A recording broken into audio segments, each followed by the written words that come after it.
Hello and welcome दोस्तों। Join करिए हमारी ऐप को जहां पर आपको रेगुलर क्या टेस्ट सीरीज़ मिल सके और पेड आप बैचेस में ज्वाइन हो सकते हो। उसके बाद हमारे टेलीग्राम को ज्वाइन करिए जहां पर आपको रेगुलर पीडीएफ्स और वीडियोस मिल सके, और लिंक जो है आपके डिस्क्रिप्शन बॉक्स में है। तो चलिए, इससे पहले जो है हमने कम्युनिकेबल डिजीज़ के बारे में बहुत कुछ जाना, जैसे कि हेल्थ क्या होता है, उसके बाद डिजीज़ क्या होता है, उसके बाद हमने टाइप्स जानी जिसमें हमने कॉन्जेनिटल पढ़ा, एक्वायर्ड पढ़ा।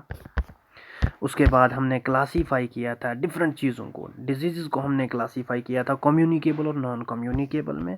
और आज आज जो है हम लोग वायरल को ही, जिसमें हमने मीज़ल्स हमने पढ़ लिया था, इसी को हम लोग कंटिन्यू करते हुए आज हम लोग वायरल डिजीज़ पढ़ेंगे। और उसके बाद बैक्टीरियल और जूनोटिक डिजीज़ भी हम लोग पढ़ेंगे। और उसके बाद जो बच जाएंगी, इम्पॉर्टेंट तो यही हैं जो मैं बता रहा हूँ, क्योंकि आपसे वही डिज़ीज़ पूछी जा सकती है जो फेमस है वही डिज़ीज़ आपसे पूछी जा सकती है। और जो छोटी मोटी डिजीज़ हैं उन्हें मैं लास्ट पे एमसीक्यूज़ में कवर कर दूंगा। तो दोस्तों, मीज़ल्स जैसे कि मैंने पहले ही बताया था, बच्चों में ज़्यादातर पाई जाती है। इसके सिम्टम्स तो आपको पता ही है, हर एक चीज़ मैंने बताई थी।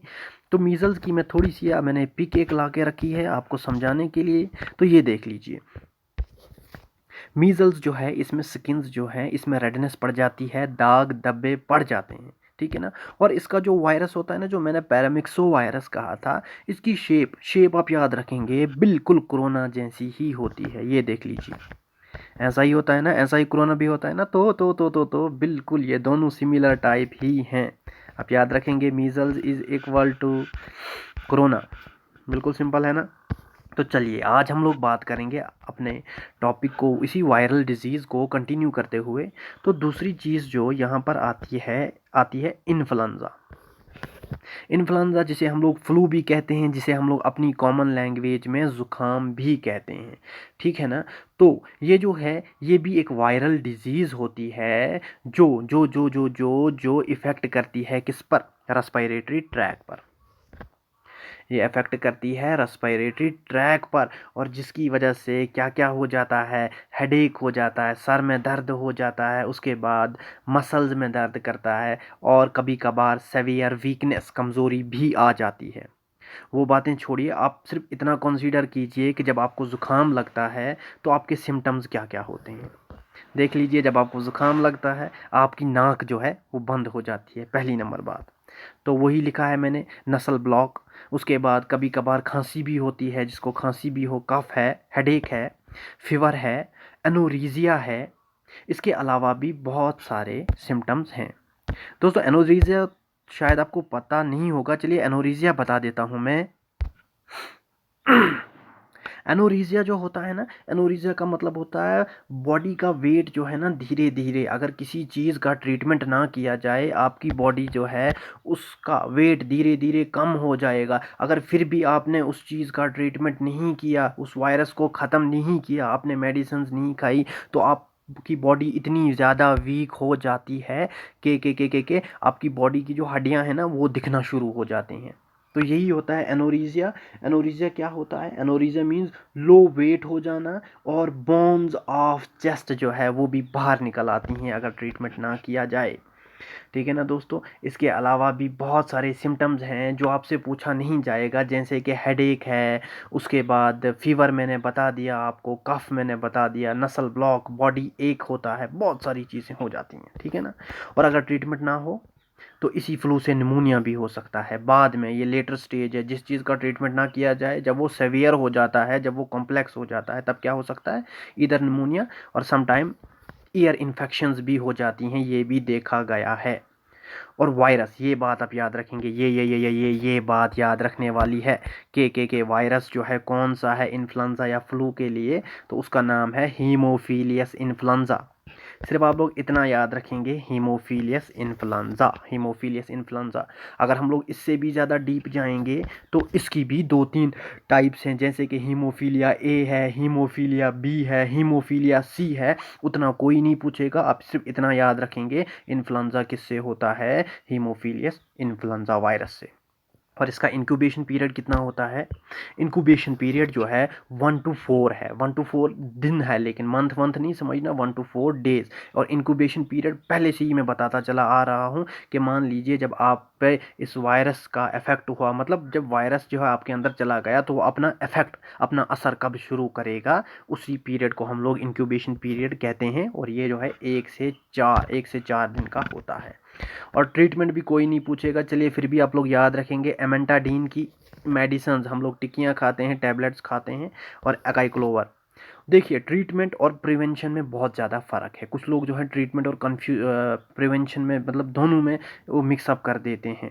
ट्रीटमेंट होता है इलाज, जब आपके अंदर वायरस चला गया उसे हम लोग ठीक कैसे कर सकते हैं। और प्रिवेंशन होता है आगे ना हो, हम लोग इसे किस तरह से रोक सकते हैं। तो दवाइयों का हम लोग यूज़ करते हैं ट्रीटमेंट के लिए, और वैक्सीन, वैक्सीन जो है ना, कोई भी उसका इस्तेमाल किया जाता है प्रिवेंशन के लिए, ताकि हमारी जो जिस्म है, हमारी बॉडी है, वो एंटीबॉडीज़ बना ले, एंटीबॉडीज़ बना ले उस बीमारी, उस वायरस, उस ट्रीटमेंट, उस चीज़ के लिए, ताकि अगर आगे हमें ये फिर से हो तो हमें जो है ये वैक्सीन जो है वो एंटीबॉडीज़ जो हैं हेल्प करें उनको ख़त्म करने में। और उतना ज़्यादा इफ़ेक्टिव असर जब दूसरी बार हमें वो डिजीज़ हो जाए तो वो उतना ज़्यादा डैमेज ना कर पाए। तो इन शॉर्ट यही बोलूँगा, ट्रीटमेंट जो है, ट्रीटमेंट क्या होता है, ट्रीटमेंट में हम लोग मेडिसिन देते हैं, लेकिन प्रिवेंशन के लिए वैक्सीन दी जाती है। ठीक है दोस्तों, तो उसके बाद अब हम लोग चलेंगे अपने नेक्स्ट डिजीज़ डिजीज़ की तरफ, जिसका नाम है चिकन पॉक्स। ये दो बीमारियां हैं, चिकन पॉक्स और स्मॉल पॉक्स। दोनों के आप लोग वायरसों का नाम याद रखेंगे। जो चिकन, ये स्मॉल पॉक्स जो है, एक अच्छी बात इसके बारे में ये है कि ये हमारे इंडिया से इरेडिकेट हो चुकी है, ये हमारे इंडिया से जो है अब चली गई है। और शायद मैंने लिखा भी होगा कहीं। चलिए फ़िलहाल मैं चिकन पॉक्स के बारे में बताता हूँ, फिर हम लोग स्मॉल पॉक्स के बारे में बात करेंगे। चिकन पॉक्स जो होता है ना, चिकन पॉक्स किस वायरस से होता है? वेरिसिला जोस्टर वायरस से होता है। और ये जो है, इससे क्या हो जाता है, इसके सिम्टम्स क्या होते हैं? बुखार चढ़ेगा, कॉमन है ये, बुखार तो हर एक डिजीज़ में चढ़ता रहता है। दूसरी नंबर चीज़ जो है मेलाइस है। मेलाइस, मेलाइस जानते हो ना, मेलाइस क्या होता है? मेलाइस होता है आपको, मतलब थकावट होगी, थकावट, टायर्डनेस, फटीग होगी, उसी को हम लोग मेलाइस कहते हैं। और रैशेज़ तो पता ही है आप लोगों को, ये बताने की ज़रूरत नहीं है। तो उसके बाद अगर हम लोग बात करें तो इसका इंक्यूबेशन पीरियड जो है 14 से 17 दिन का है। और एक बात मैं शायद भूल गया हूँ यहाँ पर लिखना, आप लोग ये बात रखेंगे, इन केस ऑफ ह्यूमंस कौन सा वायरस जो है चिकन पॉक्स काज करता है। ये तो हर एक ऑर्गेनिज्म में काज करेगा ना, छोटे बच्चे, बड़ों में, और दूसरे ऑर्गेनिजम्स में भी ये काज होता है। लेकिन ह्यूमंस के केस में आप लोग याद रखेंगे herpes virus, alpha herpes virus, लिख लीजिएगा, अल्फा हर्पिस, HERPES वायरस। ठीक है ना, हर्पिस वायरस याद रखेंगे आप लोग। इन केस ऑफ ह्यूमंस में कॉजेटिव एजेंट कौन है? Human alpha herpes virus. ठीक है दोस्तों, तो उसके बाद हम लोग इसी को कंटिन्यू करते हुए यहाँ पर हम लोग सिम्टम्स की अगर मैं बात करूँ, सिम्टम्स वही है, नसल सेक्रीशन। नसल सेक्रीशन होता है जो हमारे नाक से जो बहती हैं ये धाराएँ तो आपको पता ही है। थॉट सेक्रीशन, जो थूकें जो हैं वो एक्सेस में निकलती हैं। शिवरिंग, शिवरिंग जानते हो ना, थरथराना। उसके बाद, और मोस्ट इंपॉर्टेंट चीज़ आप इसमें याद रखेंगे, स्किन कलर जो है वो चेंज हो जाता है। अब जैसा कि मैंने आपको बता दिया, ये जो है स्किन की डिजीज़ होती है। ठीक है ना दोस्तों, ये सब मैक्सिमम स्किन की ही, ये स्किन पर ही अफेक्ट करते हैं। जिस तरह से मीज़ल्स है उसी तरह से ये चिकन पॉक्स भी स्किन पर ही अफेक्ट करती है। इसलिए हम लोग क्या करेंगे, हम लोग दवाइयाँ तो खाएंगे, लेकिन हम लोग जो डेटॉल से जिस तरह नहाते हैं ना, वही यहाँ पर मैंने लिखा है एंटीसेप्टिक बाथ। हम लोग डेटॉल डालेंगे पानी में और उससे नहाएंगे, ताकि ये वायरसेस जो हैं जिस्म के बाहर वो ख़त्म हो जाएं। और दवाई हम लोग लेंगे कौन सी? अकाइक्लोवर। याद रहे, अच्छी बात है, नहीं रहे तो कोई बात नहीं, याद आप लोग सिर्फ ये रखेंगे ट्रीटमेंट क्या है और वायरस का नाम क्या है। और अगर मैं बात करूं वैक्सीन की बात करूं, तो जब बच्चा पैदा होता है ना, तो 12 से 15 महीने का हो जाए, यानी लगभग 1.5 साल का हो जाए, तो आप उसको एक वैक्सीन देंगे। और उसके बाद जब वो 4 से 6 साल का हो, तो उसके बाद दूसरी वैक्सीन दी जाती है। वैक्सीन का मतलब क्या होता है? अब आप बोलिए क्या होता है? प्रिवेंशन करना। अब हम लोग बात करेंगे नेक्स्ट स्मॉल पॉक्स के बारे में। स्मॉल पॉक्स मैंने अभी बताया, ये भी सिमिलर लाइक चिकन पॉक्स होता है। वेरियोला, ये देख लीजिए, वहाँ पर था वेरियोला जोस्टर, वहाँ पर जेड था, यहाँ पर सिर्फ वेरियोला है। वेरियोला वायरस से ही होता है। और अभी मैंने बताया ये जो है हमारे इंडिया से इरेडिकेट हो चुका है, अच्छी बात है। जब ये होता था ना, जब ये हमारे इंडिया में इरेडिकेट नहीं हुआ था, तब इसका एक बहुत ज़्यादा डिसएडवांटेज ये था कि जब ये हो जाता था तो जब जिस्म पे स्कार्स आ जाते थे तो वो परमानेंट रहते थे।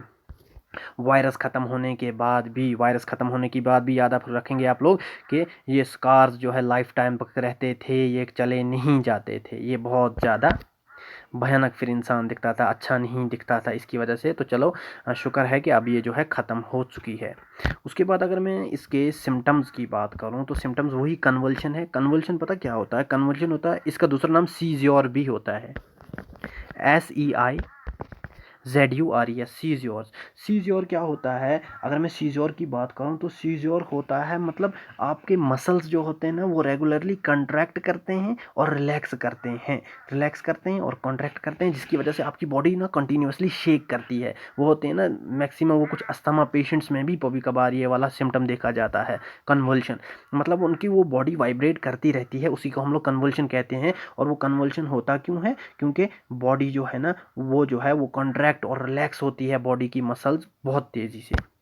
तो 4 से 7 इसका इंक्यूबेशन पीरियड है। और प्रोटेक्शन, अब तो प्रोटेक्शन की ज़रूरत नहीं है, वैक्सीन की ज़रूरत नहीं है क्योंकि इरेडिकेट हो चुका है। लेकिन तब क्या होता था कि जब मान लीजिए किसी को ये हो गया तो लगभग 4 से 7 दिनों में पता लग जाता था इसे हुआ है, तो उसके बाद वैक्सीन दी जाती थी। और जब हम लोग वो वैक्सीन देते थे ना, वो लगभग 5 से 10 साल तक चलती थी। मतलब 5 से 10 साल तक वो एंटीबॉडीज़ बनाती रहती थी हमारी बॉडी में।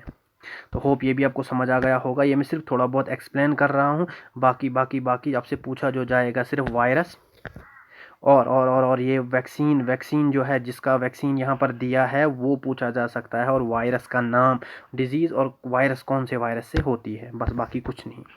अब हम लोग बात करेंगे मम्प्स के बारे में। देखिए मम्प्स क्या होता है ना, मम्प्स आपने देखा होगा बच्चों में ज़्यादातर कि उनके जो ये होते हैं ना ग्लैंड्स जो होते हैं, स्लाइवरी ग्लैंड्स जो होते हैं, वो बड़ा हो जाता है। देखिए स्लाइवरी ग्लैंड्स जो हैं 3 टाइप्स के होते हैं, यहाँ पर लिखा है ना swelling of parotid gland. Parotid gland भी एक टाइप है स्लाइवरी ग्लैंड की। उसके बाद एक और है, वो सबलिंगुअल है, सब मैंडिब्यूलर है शायद। ये 2-3 टाइप्स की होती है। लेकिन ये जो पैरोटिड ग्लैंड होता है ना, मान लीजिए ये इंसान है, तो ये जो चीक्स होते हैं, गाल जो होते हैं, गालों के अंदर वाली साइड, जबड़ों के अंदर वाली साइड जो ग्लैंड होता है, ये दोनों तरफ से होता है, उसी को हम लोग पैरोटिड ग्लैंड कहते हैं। जब इसकी स्वेलिंग हो जाए, किसकी वजह से? वायरस की वजह से, पैरामिक्सो वायरस की वजह से, उसी को हम लोग मम्प्स कहते हैं। पहले भी हमने पढ़ा पैरामिक्सो वायरस से क्या होता है, मीजल्स। अब आप याद रखेंगे मीजल्स और मम्प्स, मीजल्स और मम्प्स जो है किससे होता है? पैरामिक्सो वायरस से होता है। ठीक है ना। चलो फिगर थ्रू भी दिखा देता हूँ मैं आप लोगों को। चलिए पहुंचने वाले हैं और देख लीजिए पहुंच गए। ये देख लीजिए 3 टाइप्स के ग्लैंड्स हैं, ठीक है ना दोस्तों। ये जो है दोनों तरफ से होते हैं। उस वाली साइड की फिगर नहीं दिख रही, लेकिन दोनों तरफ से होते हैं और इनको हम लोग पैरोटिड ग्लैंड कहते हैं। जब ये सूज जाते हैं ना तो बॉडी, ये जो है गला जो है भारी जैसा लगता है, बड़ा हो जाता है, उसी को हम लोग मम्प्स कहते हैं, और इस ग्लैंड को हम लोग पैरोटिड ग्लैंड कहते हैं। इसके अलावा 2 और होते हैं, अभी मैंने बताया भी था शायद, सब मैंडिबुलर और सबलिंगुअल। सबलिंगुअल जो है ज़बान के नीचे होता है और सब मैंडिबुलर निचली वाली साइड होता है। देख लीजिए आप, और पीडीएफ में तो आपको पता चल ही जाएगा। और जिनको पीडीएफ नहीं मिलती तो दोस्तों जिनको पीडीएफ नहीं मिलती तो ये मेरा टेलीग्राम चैनल है। अगर जेके सिविल सर्विसेज पर नहीं मिलती तो आप लोग ये ज्वाइन कर लीजिए, यहाँ पर मिल जाएंगी, क्योंकि मैं नहीं चाहता कि आपको नोट्स बनाने पड़ जाए। यहाँ पर भी लिखा है मम्प्स, देख लीजिए गला कैसा हो जाता है। ये देख लीजिए गला जो है इसका कितना बड़ा हो चुका है, इसी को हम लोग मम्प्स कहते हैं। आज जो है हमारा वायरल तो कंप्लीट होना ही चाहिए। अब हम लोग बात करेंगे मम्प्स की। तो swelling of parotid gland paramyxo virus से हो जाता है। 2 to 3 डेज इंक्यूबेशन, ये बताने की ज़रूरत नहीं है। डायग्नाइसिस कैसे करेंगे? CSF आप चलो बता देता हूँ, cerebro spinal fluid test. Cerebro मतलब होता है ब्रेन के रिलेटेड। सेरिब्रो मीन्स सेरिबेलम, और S mean spinal, spinal cord हमारी रीढ़ की हड्डी के रिलेटेड, तो उसमें से फ्लूइड या तो ब्रेन से या तो स्पाइनल कॉर्ड से, ये तो एक ही चीज़ से निकाला जाता है क्योंकि ब्रेन स्पाइनल कॉर्ड इंटरलिंक्ड होता है एक दूसरे के साथ में।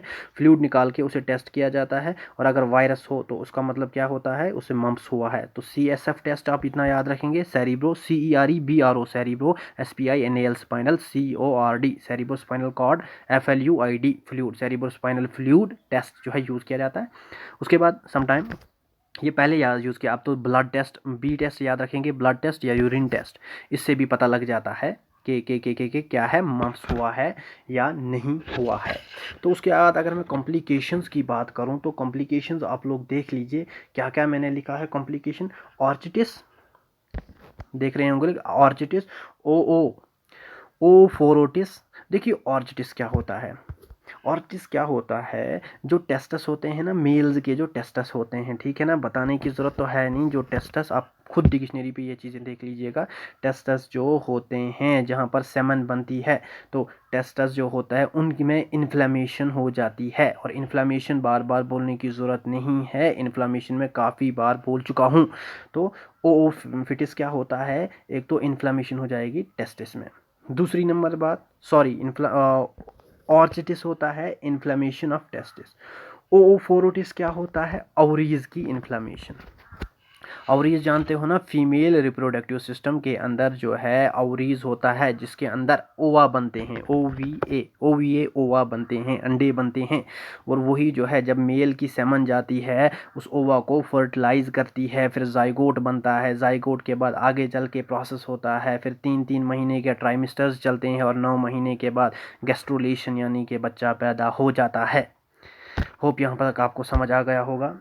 तीसरी चीज़ जो है एन्सेफेलिटिस। एन्सेफेलिटिस क्या होता है, एन्सेफेलिटिस बेसिकली एन्सेफेलिटिस बेसिकली क्या होता है, ब्रेन में इन्फ्लेमेशन हो जाना, ठीक है ना, ब्रेन में इन्फ्लेमेशन हो जाना। इन्फ्लेमेशन 3 चीज़ें इसमें आ जाती हैं, या तो स्वेलिंग होगी, या तो रेडनेस आ जाती है, और तीसरी चीज़ भी आ जाती है। तो चलो ये 2 चीज़ें आप याद रख लो। तो encephalitis of brain, encephalitis means inflammation of brain. और इसकी और एक कॉम्प्लिकेशन है या सिम्टम है मेस्टाइटिस। मेस्टाइटिस क्या होता है, ये फीमेल्स में ज़्यादातर होता है। फीमेल्स में क्यों, क्योंकि ये ब्रीस्ट की डिजीज़ है। इसमें क्या होता है, इन्फेक्शन हो जाती है ब्रीस्ट में। ब्रीस्ट समझते होंगे सब लोग बच्चे, इतने तो आप काबिल हो। और वैक्सीन जो है, वैक्सीन आप लोग याद रखेंगे, MMR वैक्सीन।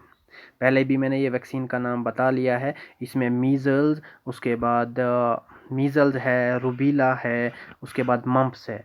मतलब 3 डिजीज़ के लिए ये एक ही वैक्सीन जो है लगती है, इसीलिए इसका नाम जो है MMR जो है रखा गया है। अब उस छठी नंबर डिजीज़ के बाद बात करेंगे, और याद जो है आप लोग यही रखेंगे, क्या मम्प्स किसकी डिजीज़ है, पैरोटिड ग्लैंड की, और काज्ड बाय पैरामिक्सो वायरस, ये पूछा जाएगा, बस बाकी कुछ नहीं। बात करेंगे अब हम लोग स्वाइन फ्लू की। तो स्वाइन फ्लू जो है याद होगा आपको, लगभग 2013-14 के करीब इंडिया में ये काफ़ी मशहूर हुआ था स्वाइन फ्लू। स्वाइन का मतलब होता है पिग, तो पिग से ये फ्लू आया था, ठीक है ना। जो लोग पिग्स को खाते हैं तो उनका जो पॉर्क होता है, पॉर्क जानते हो ना, मीट जो होता है ना, किसका, पिग के मीट को पॉर्क कहते हैं। एनिमल या गोट जो है, बकरी के मीट को हम लोग मीट कहते हैं, या मटन कहते हैं, बकरी के मीट को मटन, उसके बाद पिग के मीट को पॉर्क। उसी तरह से ह्यूमन का जो मीट होता है उसे हम लोग फ्लश कहते हैं, FLASH फ्लश कहते हैं। ये भी एक आप याद रखेंगे, आपके एडिशनल इन्फॉर्मेशन के लिए, एग्जाम में नहीं पूछा जाएगा। तो जो पॉर्क खाते हैं ना बच्चे, तो 1 मिनट, मेरा नेट ये खुला रह गया है।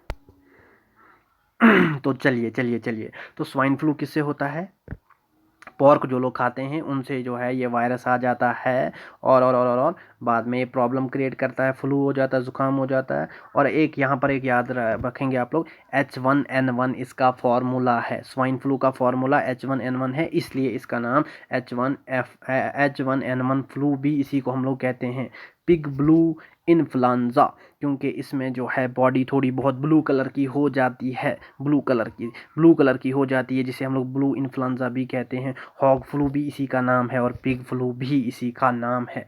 याद रखने वाली बात अभी तक क्या आई, स्वाइन फ्लू जो है पिग से आती है। किस तरह से, मोस्टली ह्यूमंस में ये फैली थी 2014 के करीबन, मुझे याद आता है। तो जो लोग पॉर्क खाते थे उन्हीं में ये ज़्यादातर पाई जाती थी। और H1N1 इसका फॉर्मूला है। इसके बात करें सिम्टम्स की, तो सीजोर ऑल्सो कॉल्ड कन्वल्शन, अभी मैंने ऊपर बताया, बॉडी थरथराती है, बॉडी वाइब्रेट करती है continuously due to contraction and relaxation of muscles rapidly. Fever जो है बहुत तेज़ हो जाता है, 100 डिग्री से भी एबो हो जाता है। और बार्किंग का आप लोग याद रखेंगे ना, बार्क होता है भौंकना, जिस तरह से कुत्ता भौंकता है वही यहाँ पर बार्किंग कफ होता है। ड्राई खांसी होती है और आवाज़ जो है वो डॉग के वो बार्किंग जैसी होती है, इसी के हम लोग इसको बार्किंग कफ कहते हैं। और इसमें कॉम्प्लिकेशन क्या आ जाती है, वही रेस्पिरेटरी डिस्ट्रेस समझते हो ना, ब्रेथ लेने में सांस लेने में प्रॉब्लम आ जाना, उसी को हम लोग रेस्पिरेटरी ब्रेथ कहते हैं। तो और ट्रीटमेंट की बात करें तो ट्रीटमेंट में हम लोग क्या खाएंगे, ज़ानामीविर, ठीक है ना, ये मेडिसिन है ज़ानामीविर। और ये जो है मतलब जो इस कंपनी को, मतलब जो ब्रांड नेम है इसका रिलेंजा, आप जाएंगे दुकान पर आप बोलेंगे रिलेंजा दे दीजिए, ये जो है इसके अंदर सॉल्ट होता है। उसी तरह से दूसरा है ऑस्टेल्टामीविर, इसका दूसरा नाम है टेमीफ्लू, ये आ गया साल्ट और ये आ गया इसका ब्रांड नेम। और ये दवाइयाँ जो हैं ये लगभग खानी पड़ती हैं लगभग 5 साल तक। याद रखेंगे आप लोग, जब तक अब 5 साल तक ये डिजीज़ रहती है, ये वायरस रहता है, तो इसके ट्रीटमेंट के लिए आप ज़ानामीविर खाएंगे, ऑस्टेल्टामीविर खाएंगे, लगभग 5 साल तक खाएंगे, तभी आप लोग ठीक हो पाएंगे। तो दोस्तों अच्छा लगा होगा आपको ये भी। अब हम लोग आगे चलते हैं ईबोला के बारे में, और आप लोग कमेंट ज़रूर करेंगे कि इतनी डेप्थ काफ़ी है कि नहीं है। तो ईबोला इसके अगर हम लोग क्लासिफिकेशन करें तो इसके 5 स्ट्रेन्स होते हैं। स्ट्रेन आपको समझ आए ना आए, आप 5 टाइप्स याद रखेंगे। जब हम लोग ईबोला को क्लासीफाई करेंगे तो इसकी 5 टाइप्स होती हैं, जैसे कि यहाँ पर मैंने लिखा भी है, ईबोला है, बंडी बगी है, सूडान है, टाइफॉरेस्ट स्ट्रेन है, ठीक है ना। तो आप लोग याद, वो स्ट्रेन्स आप लोग याद नहीं रखेंगे, ईबोला आप लोग इतना याद रखेंगे, ईबोला जो है, ईबोला हेमरेजिक फीवर, हेमरेज क्या होता है, ब्लीडिंग होना। तो इसमें क्या हो जाता है, समटाइम अंदर से इंटरनल ब्लीडिंग होती है, समटाइम बाहर से एक्सटर्नल ब्लीडिंग होती है, जिसकी वजह से इसका दूसरा नाम ईबोला हेमरेजिक फीवर भी पड़ा है। और इसका स्ट्रेन जो है, ये आ गया एक स्ट्रेन, 4 स्ट्रेन मैंने नीचे लिखे हैं, आप लोग याद सिर्फ एक स्ट्रेन रखेंगे, ईबोला स्ट्रेन। ये जो है हाईली फाटल डिजीज़ होती है, ठीक है ना दोस्तों। फाटल डिजीज़ यानी अगर ट्रीटमेंट ना किया जाए तो इससे मर भी सकता है। और यहाँ पर शायद मैंने लिखा नहीं है, 1976 में ये सबसे पहले फर्स्ट टाइम अपीयर हुई थी ईबोला डिजीज़। और हमारे इंडिया में तो शायद ये भी 14 में ही आई थी। कहते हैं ना दुनिया में बहुत सारे भोले हैं, लेकिन ये नया ही भोला है, इलेक्ट्रॉनिक भोला। तो चलिए छोड़िए। और ये जो है नॉन सिम्टमिक होता है, स्टार्टिंग में इसका कोई सिम्टम ही नहीं होगा, पता ही नहीं चलेगा कि ईबोला वायरस अंदर है। लेकिन जब ये बाद में कॉम्प्लिकेशन, जब ये बाद में हेमरेज करता है, ब्लीडिंग होती है, तो तब बहुत ज़्यादा प्रॉब्लम्स अराइज हो जाती हैं। इंक्यूबेशन पीरियड 2 से 21 दिन तक, पहले ही बता चुका हूँ इंक्यूबेशन क्या होता है। और CDC जो है एक एजेंसी है हेल्थ की, centre for disease of control and prevention, centre for disease control and prevention, CDC याद रखिए। तो इसने जो सर्वे दी थी उसके अकॉर्डिंग, जब ये फिर से अराइज हुई थी ना, ऐसे तो 1976 में आई थी, लेकिन जब ये 2014 में फिर से आई थी तो 28,639, 39 को शायद 39 ही कहते हैं, 28,639 केसेस आए थे इसके। और 11,316 डेथ्स भी हुई थी। कब तक, मार्च 2016 तक। तब तक क्योंकि इसकी भी मेडिसिन नहीं थी, बाद में फिर वो दवाइयाँ शवाइयाँ बनी, और ये जो है इसे प्रिवेंट किया जाने लगा, इसे ट्रीट किया जाने लगा। कॉजेटिव ऑर्गेनिज्म मैंने अभी बता दिया, ईबोला है, बुंडी बकी है, सूडान है, टाइफॉरेस्ट है। सिम्टम्स की बात करें, इंटरनल और एक्सटर्नल, ई और आई आप खुद ही अब लिख लेना, इंटरनल ब्लीडिंग और एक्सटर्नल ब्लीडिंग हो जाती है। दूसरा सिम्टम हिकअप्स, हिकअप्स जो होते हैं ना वो हिचकियाँ हु जो होता है उसे हम लोग हिकअप्स कहते हैं। और थर्ड सिम्टम है लेथर्जी। लेथर्जी क्या होता है, ये भी थकावट, टायर्डनेस ही होती है, लेथर्जी को भी टायर्डनेस ही कहते हैं। बॉडी में एनर्जी ही नहीं रहती, ठीक है ना, काम करने की हिम्मत, कुव्वत, ताकत ही नहीं रहती। ठीक है दोस्तों, होप यहाँ तक आपको समझ आ गया होगा। अब हम लोग बात करेंगे डायग्नाइसिस की। तो डायग्नाइसिस आप लोग एक ही याद रखेंगे, इलाइसा।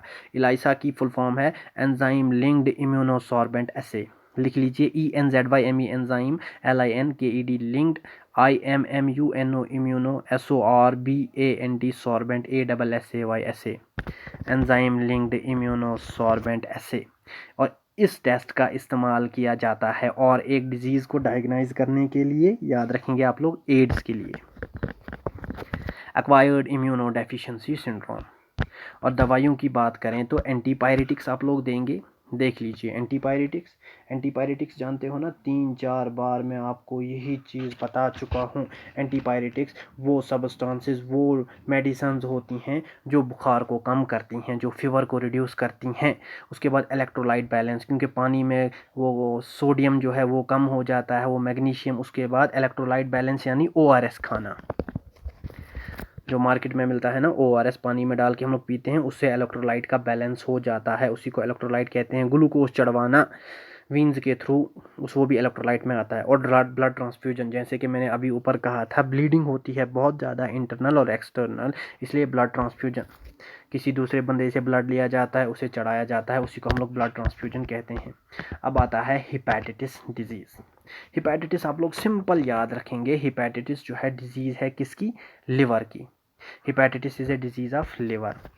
और यहाँ पर जो मैंने ये 2 मेडिसिन्स लिखी हैं ना, ये जो हैं, ये एक पैरासीटामोल, एसिटामिनोफेन, ये दोनों जो हैं यही लिवर को ज़्यादातर डैमेज करती हैं। ये आप लोग याद रखेंगे, इन्हीं की वजह से डैमेज जो है लिवर हो जाता है। पैरासीटामोल लेकिन आप जब बहुत ज़्यादा यूज़ करेंगे तब, ठीक है ना। पैरासीटामोल एक्सेस में यूज़ करेंगे, बार बार 2-4 साल कंटिन्यू खाते रहेंगे, तब ये जो है आपके लिवर को डैमेज करेगी। और अगर कंप्लीट डैमेज किया तो उस एक डिजीज़ बन जाती है जिसे हम लोग सिरोसिस कहते हैं। CIRRHOSIS आप लोग खुद लोग नोट डाउन करेंगे, सिरोसिस हम लोग कहते हैं। एसिटामिनोफेन जो है ये भी पैरासीटामोल ही होता है, लेकिन ये पेन को भी रिड्यूस करता है, पेन किलर भी एक्ट करता है, ठीक है ना। तो चलिए अब हिपैटिटिस जो है, हिपैटिटिस की भी अंदर से बहुत सारी टाइप्स होती हैं, ABCDE। जो इम्पॉर्टेंट है उनको मैंने यहाँ पर लिखा है, जो नहीं है उनको मैंने नहीं लिखा है। देखिए ए जो है ना, ए किस तरह से फैलता है। हिपैटिटिस ए जो है, जब हम लोग फीसिस करते हैं ना, तो उसके साथ भी वायरस निकल आता है। बाद में मक्खी बैठ गई, उसके बाद वो चलेगी खाने पर, उसने वायरस वहाँ पहुँचाया, जब कोई बंदा उस खाने को खाएगा तो उस तरह से वो ट्रांसमिशन हो जाएगी उसकी। अब बी की बात करूं तो बी जो है ये पैरेंट्रल होता है। लिख लीजिए PARENTRAL, पैरेंट्रल। पैरेंट्रल होता है मतलब चले जाना, लेकिन ना तो मुंह से ना तो एनस से, ठीक है ना। एलिमेंट्री कैनाल जो है इसमें इन्वॉल्व नहीं होता, ठीक है बेटा।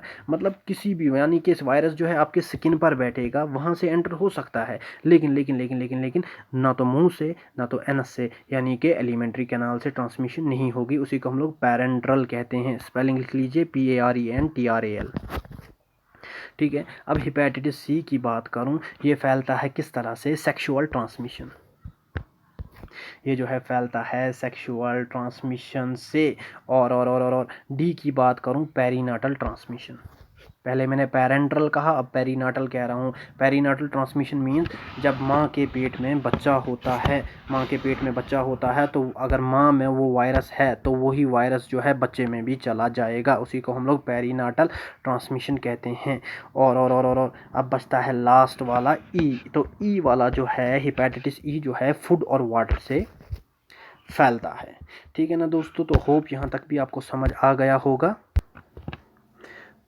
तो वीडियो काफ़ी बड़ी हो रही है, आज वायरल ही सिर्फ पढ़ेंगे और कल मैं ये कंप्लीट कर लूँगा पूरा कम्युनिकेबल। तो डायग्नाइसिस हम लोग कैसे करते हैं, एक तो अल्ट्रासाउंड सब ने करवा लिया है, बोलने की ज़रूरत नहीं है। और दूसरा है biopsy. Biopsy of liver. Biopsy जानते हो ना, एक होता है ऑटोप्सी और दूसरा होता है बायोप्सी। ऑटोप्सी होता है पोस्टमार्टम करना, AUTOPSY। ऑटोप्सी होता है पोस्टमार्टम, यानी कि मरने के बाद ऑर्गन्स निकालना, उसमें देखना काज ऑफ डेथ क्या है, क्या कारण है, उसे ऑटोप्सी। और बायोप्सी होता है लिविंग टिश्यूज़ को निकाल लेना। मान लीजिए ये बॉडी है, किसी बंदे में कोई डिजीज़ हो गई तो उसी पार्ट के कुछ टिश्यूज़ निकाले जाएंगे, बाद में लेबॉर्ट्री में लिए जाते हैं, वहाँ पर चेक किया जाता है उनमें क्या प्रॉब्लम है, उसको हम लोग बायोप्सी कहते हैं। यानी कि डेड जब इंसान हो जाए तो उसे हम लोग ऑटोप्सी कहेंगे, जब हम लोग लिविंग से, लिविंग ऑर्गेनिज्म से लिविंग टिश्यूज़ निकालेंगे उसे हम लोग बायोप्सी कहेंगे। तो बायोप्सी ऑफ लिवर, लिवर के कुछ टिश्यूज़ लिए जाते हैं, माइक्रोस्कोप में देखा जाता है कि वायरस है या नहीं है, हेपेटाइटिस है या नहीं है। तो चलिए ये हमारा हो गया, ये भी हो गया, ये भी हो गया। उसके बाद मम्प्स तो सारा हो गया। ईबोला देख लीजिए। ईबोला मैंने अभी बताया ये ब्लड में होता है, ये है हमारे RBCs और ये ब्लड में चल रहा है और ये डिजीज़ काज करता है। ठीक है ना दोस्तों। तो लिवर यहाँ पर थोड़ा और कंटिन्यू है, ये मैंने बता दिया है। देख लीजिए, जब परमानेंट आपका लिवर डैमेज हो जाए उसे हम लोग सिरोसिस कहते हैं। और ट्रीटमेंट तो आपको पता ही है, वैक्सीन हम लोग यूज़ करेंगे। कौन सी वैक्सीन? वैक्सीन होगी A और B के लिए सिर्फ। वैक्सीन जो है हेपेटाइटिस A के लिए जो है वैक्सीन लगेगी और हेपेटाइटिस B के लिए भी वैक्सीन लगेगी। नाम वैक्सीन का किसी भी बुक में तो मेंशन खास नहीं है, आप इतना ही रखेंगे याद। हेपेटाइटिस A के लिए भी वैक्सीन, उसका नाम होगा हेपेटाइटिस A वैक्सीन, और हेपेटाइटिस B के लिए जो वैक्सीन होगी उसका नाम होगा हेपेटाइटिस B का वैक्सीन। हेपेटाइटिस A जो है लगभग 1 से 18 साल तक हम लोग दे सकते हैं, लिखा नहीं है मैंने, आप लोग याद रखेंगे। और दूसरी नंबर बात, हेपेटाइटिस के केस में हाई कैलोरीज वाला खाना दिया जाएगा और लो फैट वाला, क्योंकि लिवर डैमेज है, फैट कहाँ डाइजेस्ट हो पाएगा, इसलिए लो फैट वाली डाइट और हाई कैलोरी जिसमें एनर्जी काफ़ी ज़्यादा हो। लास्ट डिजीज़ बच जाती है पोलियोमाइसिटिस, वायरल में तो फिर कंप्लीट हो जाएगा, उसके बाद हम लोग अलग से पढ़ेंगे। तो चलिए, पोलियोमाइसिटिस जो है, पोलियो जानते हो ना, पोलियो में क्या हो जाता है, वो टांगे बिल्कुल वो कमज़ोर जैसी होती हैं। तो पोलियोमाइसिटिस डिजीज़ है एलिमेंट्री कैनाल की। ठीक है ना दोस्तों। इसमें क्या हो जाता है, इसमें अगर ये वायरस जो है पोलियोमाइसिटिस का वायरस, जिसका नाम RNA एंटीरो वायरस है, अगर अगर अगर अगर अगर ये ब्रेन में चला जाए तो मोस्ट ऑफ द टाइम ये जो है पैरालिसिस कर देता है, फिर बंदा बिस्तर से भी उठ नहीं पाता। लेकिन अगर ब्रेन में ना चला गया हो, नर्व्स में ना चला गया हो, तो बंदा जो है उसको चलने फिरने में प्रॉब्लम होती है, उसको थूकें निकलती हैं। ये आपको मैं बाहर से एग्जामिनेशन जो आप लोगों ने हर एक पोलियो के पेशेंट में देखा है, मैं आपको वही चीज़ जो है बता रहा हूँ। ठीक है ना। तो वायरस का नाम RNA एंटीरो वायरस। ठीक है ना। 90% केसेस में जब इनिशियल स्टेज होती है एसिम्टोमेटिक होता है, पता ही नहीं होगा antero virus, RNA antero virus जो है अंदर प्रेजेंट है। लेकिन जब बाद में ये अपना इफेक्ट दिखाना शुरू करता है तो ये नर्वस सिस्टम को डैमेज करता है। ठीक है ना। वायरस एंटर हो जाता है ब्लड स्ट्रीम से और नर्वस सिस्टम को अफेक्ट करता है। ठीक है ना। अब नॉन पैरालिस्टिक, यानी कि इंसान पैरालाइज नहीं होता, इसके सिर्फ 1% चांसेस होते हैं ना। 100% में से 1% चांसेस हैं कि वायरस जो है वो पैरालिसिस नहीं करेगा। वो भी कब? जब ये नर्वस सिस्टम में चला जाए, पैरालिसिस नहीं करेगा। इसके चांसेस कुल 1% होते हैं। और पैरालिसिस तो मोस्ट ऑफ द टाइम होता ही होता है। ठीक है ना। वेरी रेयर लिखा है, इसको आप कट करेंगे और ये लिखेंगे paralysis most of the time होता है। ट्रीटमेंट की बात करें, 2 वैक्सीन आती हैं, सेबिन और साल्क। ठीक है ना। दोनों वैक्सीन काफ़ी इफ़ेक्टिव होती हैं पोलियो के लिए। अब शायद यहाँ ये भी तो अब इरेडिकेट लगभग हो चुका है इंडिया से, ये भी इरेडिकेट हो चुका है। तो पोलियो वायरस जो है एलिमेंट्री कैनाल की डिजीज़ है, काज होता है किससे? एंटीरो वायरस से। तो आप लोग इतना ही याद रखेंगे। तो चलिए अब हम लोग नेक्स्ट लेक्चर में पढ़ेंगे बैक्टीरियल और ज़ूनोटिक डिजीज़। तब तक bye bye bye bye bye bye bye.